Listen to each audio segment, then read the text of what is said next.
मिजाज आज सही नहीं है, महलू मठाई तो दही नहीं है। लागे मिजाज आज सही नहीं है, महलू मठाई तो दही नहीं है। पानी में चीनी जैसे घोले राजा जी, घोले राजा जी।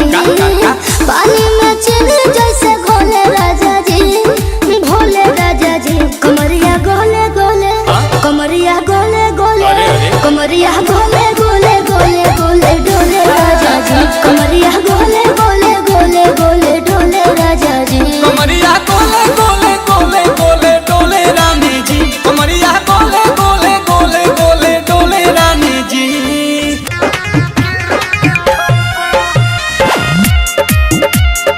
DJ Vikas Simrahi. Music by Mantu Mani. सोया अंगूरी दाते लगले काटे, हम ऊपर से लगनी जे जाते। सोया अंगूरी दाते लगले काटे, हम ऊपर से लगनी जे जाते। बाते रात एक बात रहे कुछो न बुझात, काबू भइल न जवानी गरम पर। बैठल रही के रख के थम पवन होगे, बैठल रही के रख के थम पर।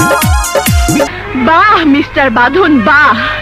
যখন আপনি বলবেন বসো আমি বসবো, আপনি বলবেন ওঠো আমি উঠবো, আপনি বলবেন শুয়ে পড়ো আমি শুয়ে পড়বো। কি ভেবেছেন আপনি আমি আপনার কৃতদাসী নই? এখানে যেভাবে এই বসুন তো বসুন, আপনারা সব জায়গায় গিয়ে এরকম করেন, বসুন বসুন। প্রতি জায়গায় গিয়ে এরকম বদমাইশি করেন দু চারজন, বসুন।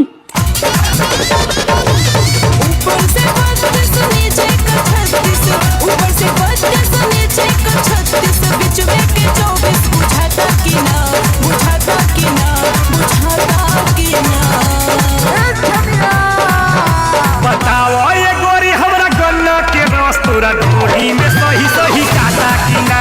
बताओ ये गोरी हमरा गन्ना के रस तोरा ढोली में सही सही काटा कि ना। আপনাকে আমার ভালো লাগে। কি করে মিথ্যাবাদী।